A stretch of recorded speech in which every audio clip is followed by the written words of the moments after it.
గౌరవ ప్రధానమంత్రి గారు వర్చువల్ ఆధునీకరణ. ఆధునీకరణకు సంబంధించి 719 కోట్లు, నాంపల్లి ఆధునీకరణకు 327 కోట్లు, కాచిగూడ రైల్వే స్టేషన్ కు 375 కోట్లు, బేగంపేట రైల్వే స్టేషన్ కు 22 కోట్లు, చెర్లపల్లి ఆధునీకరణకు 248 కోట్లు, ఎంఎంటీఎస్ సర్వీస్ యాదాద్రి వరకు పొడిగించిన దానికి 1165 కోట్లు, ఔటర్ రైల్ రింగ్ సర్వీస్ సంబంధించి 12,600 కోట్ల ప్రపోజల్స్ 563 కిలోమీటర్ల మేరకు దీనికి కేటాయింపులు జరిగింది.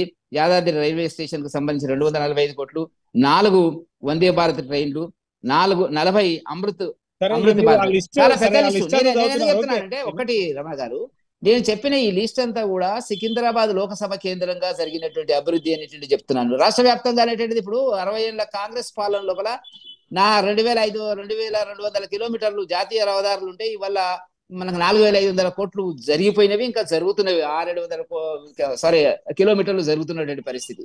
కాబట్టి రాష్ట్ర వ్యాప్తంగా నేను చర్చకోవడం లేదు.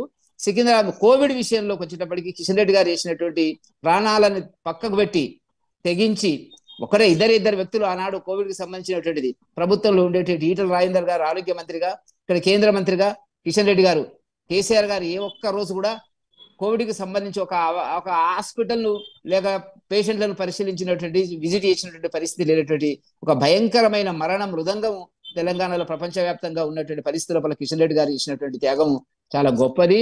ఆయన నిత్యం ప్రజలతోనే ఉంటాడు. అంటే మీరు ఇవన్నీ హైదరాబాద్ ఇవన్నీ ఇవన్నీ చూసి సికింద్రాబాద్ ప్రజలు మళ్ళీ రెండోసారి కిషన్ అంటే రెడ్డి గారికి అవకాశం ఇస్తారండి. రెండవసారి తప్పకుండా ఉంటది. ఇప్పుడు మీరు అన్నట్టుగా ఏంటంటే, కిషన్ రెడ్డి గారు చేసినటువంటి అభివృద్ధి కార్యక్రమాలు ఉన్నాయి, మోదీ గారి యొక్క ఇమేజ్ ఉంది, అతనికి ఉండేటువంటి గౌరవప్రదమైనటువంటి స్థానము అభిమానం ప్రజల్లో ఉన్నది కాబట్టి, చైతన్యవంత ప్రాంతం కాబట్టి తప్పకుండా కిషన్ రెడ్డి గారిని బంపర్ మెజార్టీతో గెలిపించేటువంటి అవకాశాలు ఉన్నాయి అనేటువంటిది నేను రైట్. మళ్ళీ ఒకసారి సర్వేలు రైట్. చెప్తున్నాయి. ప్రజల్లో ఉన్నది, ప్రజల్లో తిరిగినప్పుడు మీకు అందరికీ వచ్చినటువంటి అభిప్రాయం అంతే ఉంటది అనేటువంటిది నా ఆలోచన. ఇప్పుడు కిషన్ రెడ్డి గారికి పోటీగా ప్రత్యర్థులుగా ఇక ఉన్నటువంటి ప్రత్యర్థులకు వచ్చినప్పటికీ నాయకులు కూడా చాలా గట్టిగా ఇప్పుడు దానం నాగేందర్ గారు ఉన్నారండి. ఇప్పటికి 4వ 5వ పార్టీలు మారిండు.